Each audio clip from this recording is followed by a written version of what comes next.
Wah wah wah, gegerkan dunia. FIFA dan AFC tiba-tiba sengaja loloskan timnas Indonesia ke Piala Dunia 2026. Apakah ini benar? Begini fakta mengejutkannya. Nah loh, kasus Sintayong tak ada matinya. Media asing tiba-tiba sorot ketidakadilan PSSI bersama timnas Indonesia. Fans Garuda harus simak fakta mengejutkan ini. Nah ini nih, pemain keturunan asal Depok tiba-tiba hubungi Justin Hubner. Apakah sang pemain ingin gabung timnas Indonesia? Yuk saksikan beritanya hingga selesai.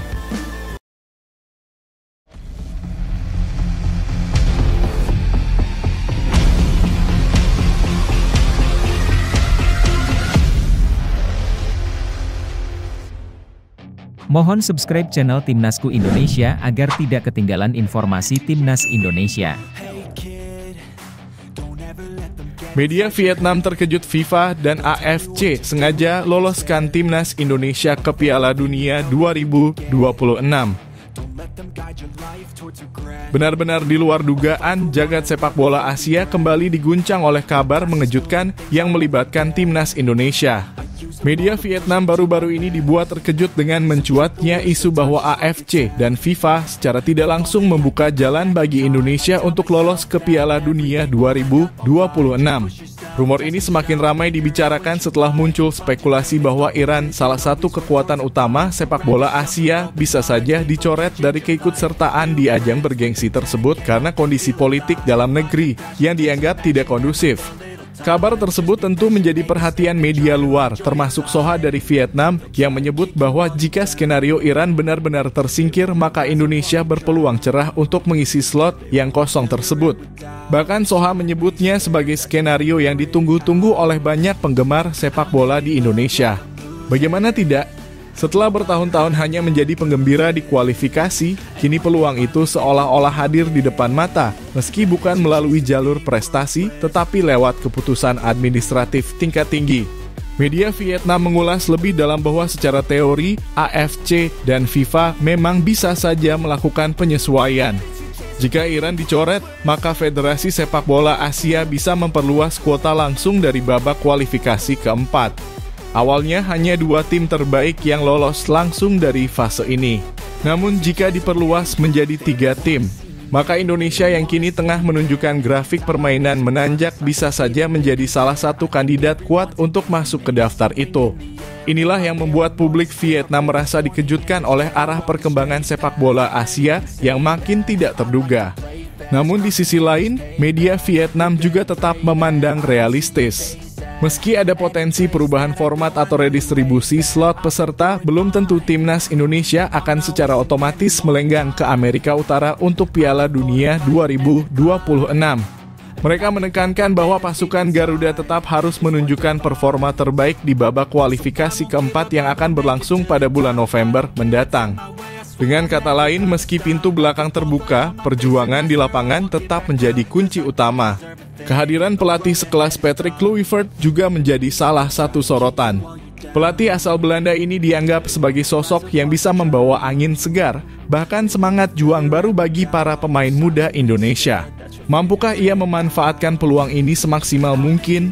Atau justru Indonesia harus menerima kenyataan pahit bahwa skenario ideal hanya tinggal skenario? Yang pasti, gelombang dukungan dan optimisme di kalangan fans sepak bola Indonesia terus meningkat. Wacana bahwa timnas bisa ikut serta di panggung terbesar sepak bola dunia memang menggugah semangat nasionalisme dan kebanggaan. Apalagi Piala Dunia 2026 akan menjadi edisi pertama yang diikuti oleh 48 negara, bukan lagi 32. Artinya peluang negara-negara berkembang di dunia sepak bola seperti Indonesia makin terbuka. Satu hal yang menarik adalah bagaimana rumor ini bisa mengguncang media luar seperti Vietnam. Ini menunjukkan bahwa geliat sepak bola Indonesia perlahan tapi pasti mulai diperhitungkan. Dari hanya jadi penonton, kini mulai masuk ke dalam wacana besar sepak bola dunia. Tentu, masih ada jalan panjang dan banyak hal yang perlu dibuktikan. Tapi jika rumor ini menjadi kenyataan, ini akan menjadi momen bersejarah bagi Indonesia. Lalu bagaimana pendapat kalian, pecinta sepak bola tanah air? Apakah Indonesia pantas mendapatkan peluang ini? Apakah jalur administratif seperti ini adil atau seharusnya semua tim tetap harus berjuang sepenuhnya lewat jalur kualifikasi? Tulis pendapatmu di kolom komentar dan mari kita diskusikan bersama masa depan Garuda di panggung dunia.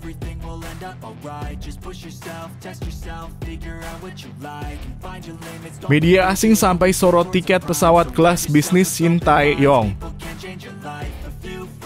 Sorotan tajam media asing terhadap timnas Indonesia kembali mencuat. Kali ini bukan soal performa di lapangan, melainkan terkait fasilitas mewah yang diterima oleh pelatih anyar Patrick Kluivert dan stafnya. Isu ini mencuat ke publik setelah pernyataan kritis dari Andre Rosiade, anggota DPR sekaligus mertua bek timnas Indonesia Pratama Arhan.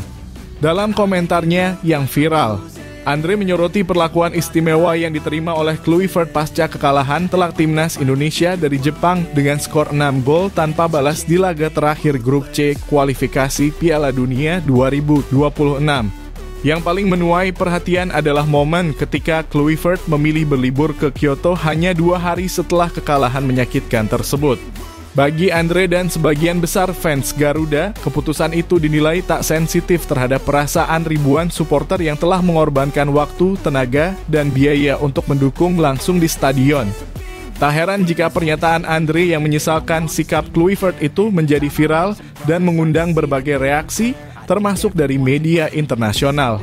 Salah satu media yang menyoroti isu ini adalah Sports Chosun, media asal Korea Selatan.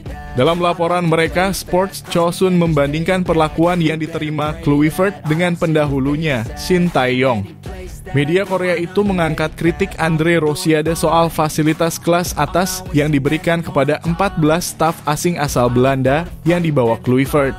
Mereka disebut selalu mendapatkan tiket pesawat kelas bisnis untuk setiap perjalanan internasional mereka bersama timnas Indonesia. Kontrasnya sangat mencolok ketika dibandingkan dengan masa kepelatihan Shin Tae-yong. Menurut Andre, di era Shin, PSSI hanya memberikan tiket kelas bisnis 2 kali dalam setahun.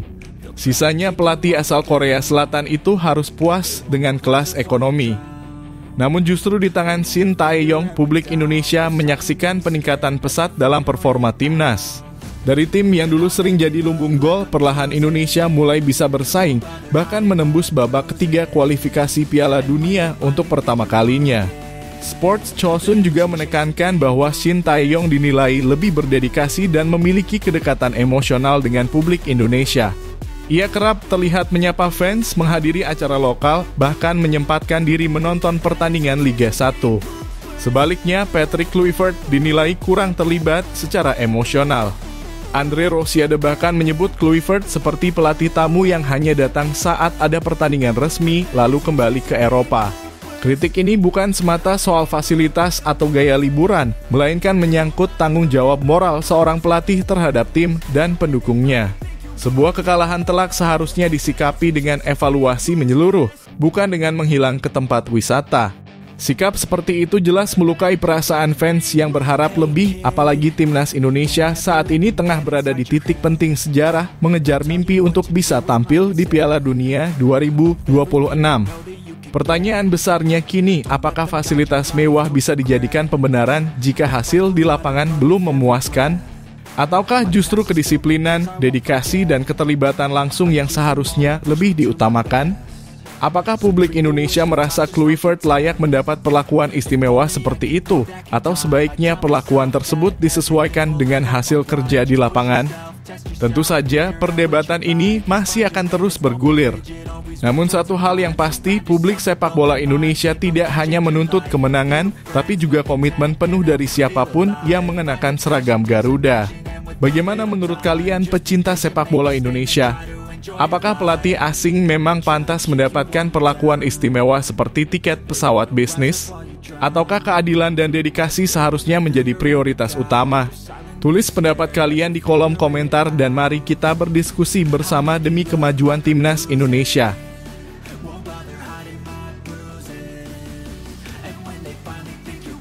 Pemain keturunan Depok tiba-tiba hubungi Justin Hubner. Benar-benar di luar dugaan, publik sepak bola Indonesia kembali dikejutkan oleh sinyal positif dari pemain keturunan yang potensial memperkuat timnas Garuda. Kali ini sorotan mengarah kepada Miliano Jonathans, winger muda berbakat yang memiliki darah Indonesia dan kini memperkuat FC Utrecht di Eredivisie, kasta tertinggi sepak bola Belanda. Yang menarik, spekulasi ini mencuat bukan karena pernyataan resmi atau pengumuman federasi, melainkan dari interaksi kecil namun bermakna di media sosial. Sebuah komentar dengan emotikon mata berbentuk hati yang ditinggalkan Jonathans di unggahan Justin Hugner, bek timnas Indonesia, yang tengah berlibur di Bali. Interaksi tersebut sontak memicu gelombang reaksi di kalangan netizen dan pengamat sepak bola nasional. Meskipun terlihat sepele, komentar itu dinilai sebagai sinyal ketertarikan dan kedekatan Jonathans dengan pemain-pemain timnas Indonesia. Terlebih, unggahan tersebut menampilkan Justin yang sedang menikmati waktu bersama aktris Indonesia Jennifer Chopin, sehingga suasana yang ditampilkan sangat kental dengan nuansa Indonesia. Fakta bahwa Miliano menyempatkan diri berkomentar memberi kesan bahwa ia terus mengikuti perkembangan timnas dan kehidupan rekan-rekannya yang kini berseragam Garuda. Miliano Jonathans sendiri bukan nama sembarangan. Dengan usia baru 20 tahun, ia sudah memiliki nilai pasar fantastis senilai 15,64 miliar rupiah menurut laman Transfermarkt. Musim lalu saat membela Vitesse di kasta kedua Liga Belanda, ia sukses mencetak 11 gol dan 4 assist. Performa luar biasa itu membuat FC Utrecht tidak ragu merekrutnya dan langsung memberinya tempat di tim utama. Ini membuktikan bahwa ia adalah pemain keturunan dengan level kompetisi elite Eropa yang sangat layak dipertimbangkan untuk memperkuat timnas Indonesia di masa depan. Yang membuat spekulasi ini semakin menarik adalah pengakuan Jonathans dalam wawancara terbarunya bersama ESPN. Ia menyatakan bahwa peluang untuk membela timnas Indonesia memang terbuka, meskipun ia belum ingin mengambil keputusan final hingga akhir musim. Namun, yang paling menggugah hati para supporter adalah pernyataan emosionalnya tentang darah Indonesia yang mengalir dalam tubuhnya. Ia menyebut bahwa ketertarikan dari Indonesia merupakan sebuah kehormatan dan ia merasakan keterikatan secara emosional terhadap negara ini karena latar belakang keluarganya yang berasal dari Depok. Sebelumnya, perwakilan dari Federasi Sepak Bola Indonesia diketahui sudah melakukan komunikasi awal dengan Jonathans. Meski belum ada jawaban tegas, interaksi di media sosial ini bisa jadi tanda bahwa komunikasi terus berjalan dan ada sinyal positif dari sang pemain. Apalagi jika melihat sejarah naturalisasi sebelumnya, banyak pemain keturunan yang awalnya ragu namun akhirnya memutuskan membela Garuda karena dorongan emosional dan kecintaan terhadap tanah leluhur. Fenomena ini tentu menjadi berkah tersendiri bagi timnas Indonesia. Dalam beberapa tahun terakhir, minat pemain keturunan terhadap Garuda semakin meningkat. Hal ini tak lepas dari perkembangan positif sepak bola Indonesia, pembinaan usia dini, dan atmosfer timnas yang semakin kompetitif serta profesional. Nama-nama seperti Sandy Walsh, Rafael Struijk, hingga Ivar Jenner sudah menjadi bagian dari wajah baru Garuda yang lebih segar, kuat, dan berkelas Eropa. Kini, publik hanya tinggal menunggu. Akankah Miliano Jonathans menjadi nama besar berikutnya yang ikut membela Merah Putih? Ataukah ia akan menunggu lebih lama dan memutuskan jalur karirnya ke arah lain? Satu hal yang pasti, harapan masyarakat Indonesia begitu besar terhadap pemain sepertinya. Dengan usia muda, pengalaman di Eropa, dan darah Indonesia yang mengalir di tubuhnya, Jonathans memiliki semua syarat untuk menjadi ikon baru sepak bola nasional. Bagaimana menurut kalian pecinta sepak bola tanah air? Apakah Miliano Jonathans sebaiknya segera bergabung dengan timnas Indonesia? Atau menurut kalian lebih baik ia fokus dulu membangun karier di Eropa sebelum membuat keputusan besar? Tulis pendapat kalian di kolom komentar dan mari berdiskusi bersama demi masa depan sepak bola Indonesia.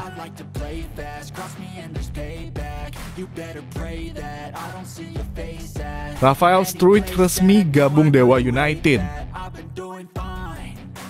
Benar-benar di luar ekspektasi. Setelah kepergian Shin Tae-yong dari kursi pelatih kepala timnas Indonesia, sejumlah pemain yang pernah digembleng langsung oleh pelatih asal Korea Selatan itu tampaknya mulai kehilangan arah. Salah satu yang paling mencuri perhatian publik adalah nasib Rafael Struijk, striker muda yang pernah menjadi andalan dalam berbagai pertandingan penting timnas Indonesia di era Shin Tae-yong. Setelah sebelumnya sempat mencicipi atmosfer sepak bola Eropa dan juga berpetualang ke Liga Australia bersama Brisbane Roar, kini ia harus menghadapi kenyataan pahit status tanpa klub dan berpotensi pulang kampung lebih awal ke Liga 1 Indonesia. Situasi ini jelas mengejutkan banyak pihak. Rafael Struijk yang memiliki pengalaman bermain di Belanda dan sempat menjadi bagian dari ADO Den Haag dipandang sebagai salah satu pemain keturunan yang bisa menjadi fondasi masa depan Garuda. Namun nasib berkata lain. Setelah masa kontraknya bersama Brisbane Roar tidak diperpanjang, sang striker berusia 22 tahun kini berstatus free agent. Di tengah ketidakpastian tersebut, Liga 1 Indonesia muncul sebagai opsi paling realistis baginya, dengan Dewa United menjadi klub yang paling santer dikaitkan sebagai pelabuhan barunya. Dewa United sendiri tampaknya tengah menyiapkan tempat khusus untuk Struijk. Salah satu sinyal kuatnya adalah kosongnya nomor punggung 9 yang sebelumnya digunakan oleh Alexis Mesidoro.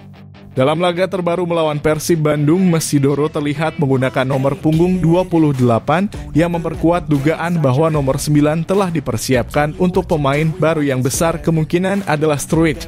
Tak hanya itu, dalam video perkenalan Stefano Lillipali terlihat ada isyarat bahwa ia akan mengajak seorang pemain untuk bergabung ke skuad Banten Warriors.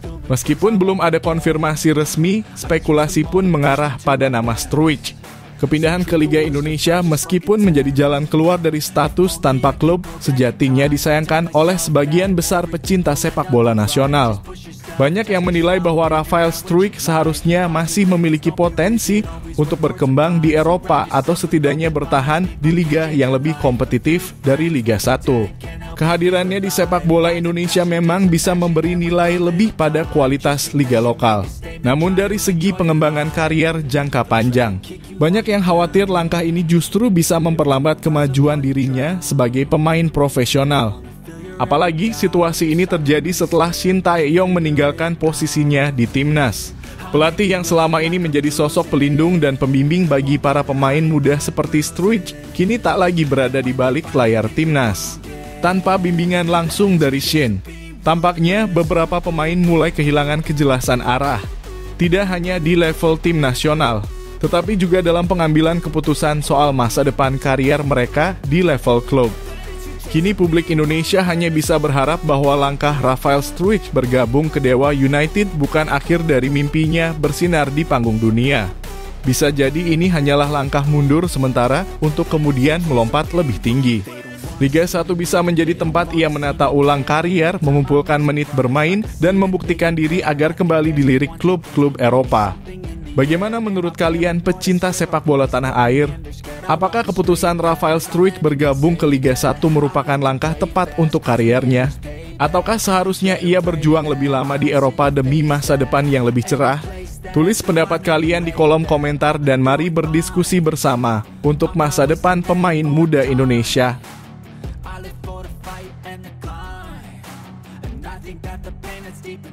Pelatih Oxford United ungkap perbedaan supporter Indonesia dan Inggris. Apa jadinya jika pelatih asal Inggris yang sudah terbiasa dengan atmosfer Stadion Premier League justru dibuat terkesan oleh supporter di Indonesia? Inilah yang terjadi pada Gary Rowett, pelatih Oxford United, yang secara jujur mengungkapkan kekagumannya terhadap atmosfer luar biasa yang diciptakan supporter Indonesia saat timnya melawan Liga Indonesia All-Star di ajang Piala Presiden 2025. Pertandingan yang digelar di Stadion Utama Gelora Bung Karno (SUGBK) Jakarta pada Minggu 6 Juli 2025 itu memang menyuguhkan banyak kejutan. Bukan hanya dari segi permainan di atas lapangan, di mana Oxford United tampil dominan dan menang dengan skor mencolok 6-3, tapi juga dari luar lapangan, terutama semangat dan antusiasme penonton. Dalam laga yang notabene masih berstatus pramusim, tercatat lebih dari 41.000 supporter hadir langsung ke stadion. Jumlah ini tentu bukan angka kecil, terlebih bagi tim tamu seperti Oxford United yang baru menjalani laga uji coba. Gary Rowett yang sebelumnya menukangi beberapa tim besar Inggris seperti Birmingham City, tampaknya tidak menyangka akan disambut oleh atmosfer seheboh ini.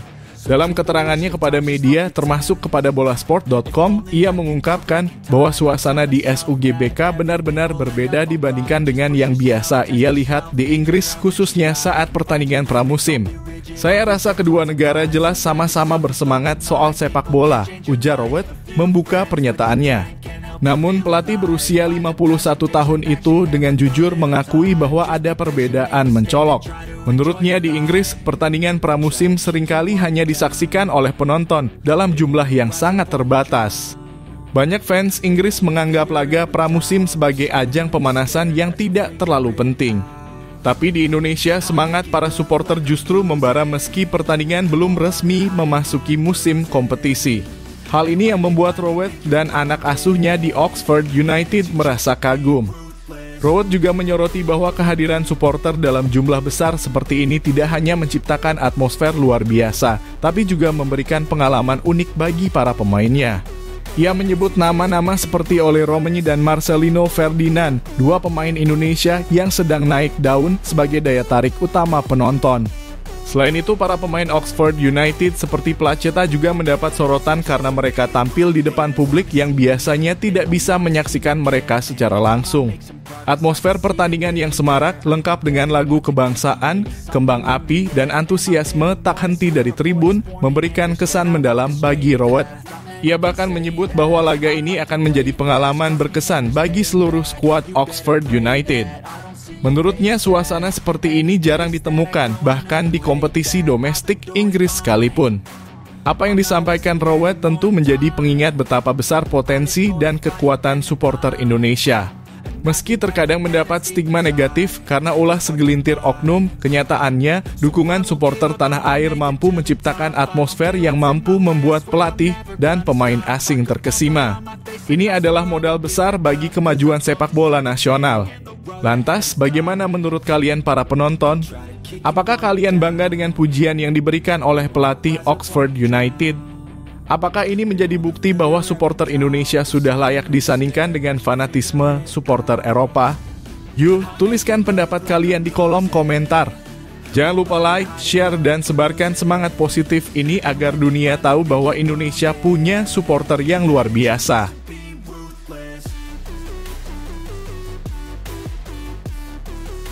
Gagal ke Piala Asia, Timnas Indonesia Putri ditinggal pemain diaspora. Kabar mengecewakan datang dari Timnas Wanita Indonesia yang dipastikan gagal lolos ke Piala Asia Wanita 2026. Meski demikian, pelatih kepala Satoru Mochizuki tidak ingin larut dalam kekecewaan. Justru ia langsung mengusung misi baru untuk mengembalikan semangat para pemainnya dalam menghadapi turnamen-turnamen yang akan datang. Fokus kini diarahkan pada Piala AFF Wanita 2025 yang akan digelar di Vietnam pada 6 hingga 19 Agustus mendatang. Turnamen ini menjadi momentum penting untuk bangkit sekaligus membuktikan bahwa Indonesia masih punya semangat juang tinggi di kancah sepak bola wanita Asia Tenggara. Dalam persiapan menuju Piala AFF Wanita, pelatih asal Jepang tersebut mengungkapkan kenyataan yang cukup mengejutkan. Timnas Indonesia Putri tidak akan diperkuat oleh para pemain diaspora. Namun kepergian para pemain diaspora bukan disebabkan oleh rasa kecewa, apalagi karena konflik internal dengan PSSI atau tim pelatih. Tidak ada drama, tidak ada polemik. Alasan utamanya sangat sederhana, kompetisi domestik di negara asal para pemain diaspora tersebut sedang bergulir.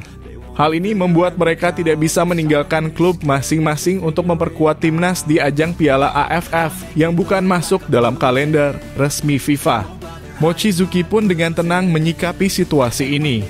Ia mengerti betul pentingnya komitmen para pemain terhadap klub masing-masing, apalagi jika mereka bermain di liga-liga top luar negeri yang menuntut profesionalisme tinggi. Meski kehilangan kekuatan dari sisi pengalaman internasional, sang pelatih tetap percaya diri dengan skuad yang tersedia. Ia menyebut beberapa nama pemain lokal yang punya kualitas teknik mumpuni seperti Seva Imut, Helsyah Maisyaroh, dan Reva Octaviani. Ketiganya dinilai memiliki potensi besar dan siap mengemban tanggung jawab untuk membawa nama Indonesia di level regional. Sekarang kita berjuang ke arah sana, jadi kita lagi memikirkan bagaimana caranya untuk menang, ujar Mochizuki. Bagi pelatih berusia matang ini, menang dan menjadi juara adalah target yang tidak bisa ditawar. Bahkan ia tak ragu menekankan bahwa semangat tersebut harus tertanam dalam setiap pemain yang mengenakan seragam Garuda Pertiwi. Meski Indonesia saat ini belum dianggap sebagai kekuatan utama di Asia Tenggara, potensi untuk bangkit dan naik level selalu ada. Dalam persiapannya, Mochizuki pun menilai pentingnya pertandingan-pertandingan melawan tim kuat seperti Thailand, Myanmar, maupun Vietnam. Ia sadar bahwa untuk bisa lolos ke Piala Asia dan bersaing di sana, timnas putri harus terbiasa menghadapi tekanan dari lawan-lawan berat. Menghindar bukan pilihan. Justru semakin sering menghadapi tim-tim kuat, semakin besar peluang Indonesia untuk berkembang dan memperkuat mental bertanding. Situasi ini bisa menjadi refleksi bahwa proses membangun timnas wanita tidak bisa instan. Diperlukan perencanaan matang, konsistensi, serta dukungan penuh dari seluruh elemen, mulai dari federasi hingga supporter. Ketiadaan pemain diaspora memang jadi ujian, tapi juga kesempatan emas bagi para pemain lokal untuk unjuk gigi. Jika mampu tampil maksimal di Vietnam nanti, bukan tidak mungkin nama-nama seperti Seva, Reva, dan Helsia akan menjadi tulang punggung baru timnas putri ke depannya. Lalu, bagaimana menurut kalian para penonton? Apakah absennya pemain diaspora akan mengurangi kekuatan timnas putri? Ataukah justru ini saatnya menunjukkan bahwa pemain lokal pun layak dipercaya? Tulis pendapat kalian di kolom komentar dan jangan lupa dukung terus Garuda Pertiwi untuk terbang lebih tinggi.